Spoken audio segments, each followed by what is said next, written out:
Chapter 27, Happy Holidays. By New Year's Eve, 1969, we had occupied the church for 4 days. The atmosphere was electric with excitement, and I almost felt sorry for all the police who had to stand around outside in the cold and just guess at all the fun we were having inside. The whole neighborhood showed up for Pepe Flora, folkloric singers who were famous in Puerto Rico. They performed in Spanish, but I got the story of the three kings and how to visit the baby Jesus was celebrated every year on Three Kings Day, January 6th. They told us this was how Christmas was celebrated in most Latin countries and how it used to be celebrated in Puerto Rico before we became Americanized, and how now they had Santa Claus over there, like we had Santa Claus over here. How could Santa Claus be in Puerto Rico with all his heavy clothes and stuff? Isn't it hot over there in Puerto Rico? Asked Angel, chewing on a sandwich. Exactly, I said. Huh? Santa Claus is not really part of our culture, get it? But Barrio people still did some old time Puerto Rican stuff around the holidays, even my tiny family. Mammy had made the usual pernil and a arroz de gallos. She even let us have a few of her precious pasteles. Then Chuncho, who helped Papi out in the bodega sometimes, made his obligatory visit while aching to get it over with so he could be with his own family. My family went through the motions of having a good time for two reasons. They never felt they had enough money to celebrate Christmas, and they were just plain tired. Abuela perked things up by waltzing in wearing a red pantsuit with ruffles on both sides of the pants and sleeve cuffs. She kissed Mammy lightly on the cheek before sitting down to watch Miracle on 34th Street with Pops and me while Mammy fussed around the kitchen. In the middle of the movie, we heard the guitar in the hallway. I have a surprise for you, said Abuela, eyes twinkling. She answered the door. There was Don Juan with his guitar and one of his friends playing the concho.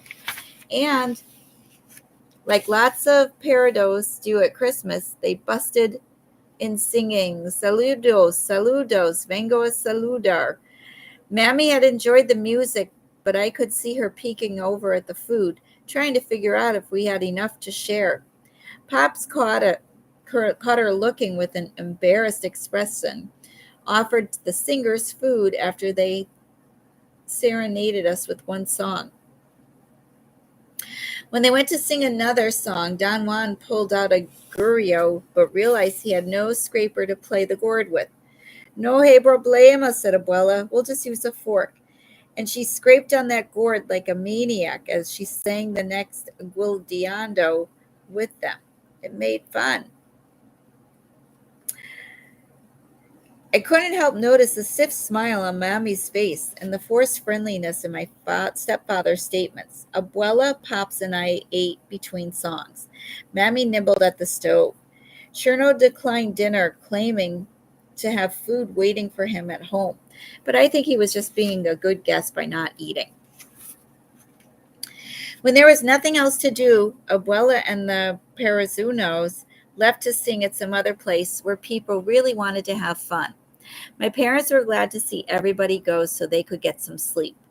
The next morning, we exchanged presents as usual. Scarves, hats, gloves from Magdala.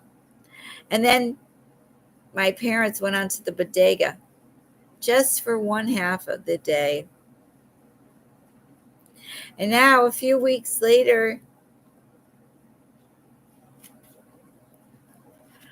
on New Year's Eve, I looked at my mother listening to Pepe Flora sing, and it was like seeing a different person. She was excited, but there was something else. She kept looking over her shoulder expectantly. At a certain point, she asked Pepe Flora if they could sing a particular song. I looked to Abuela to see if she had any idea what was up, but she revealed nothing. At last, Mommy said, "Can you sing Si Mami Pastel?" "Si, como no," said the singers. They just launched into the silliest song ever. In a nutshell, if you bring pastels, make sure they're hot, because if I eat them cold, my stomach will be shot. Right at the end, like it had been all planned, Pops entered with a small cooler of frozen pastelios. I have a surprise for everybody, said Mammy with the littlest girl look on her face you can ever imagine. Pastellis for everyone. They are still frozen. Let's go boil them and eat them all so hot so I don't get the stomach ache. I couldn't believe it, and neither could Pops, though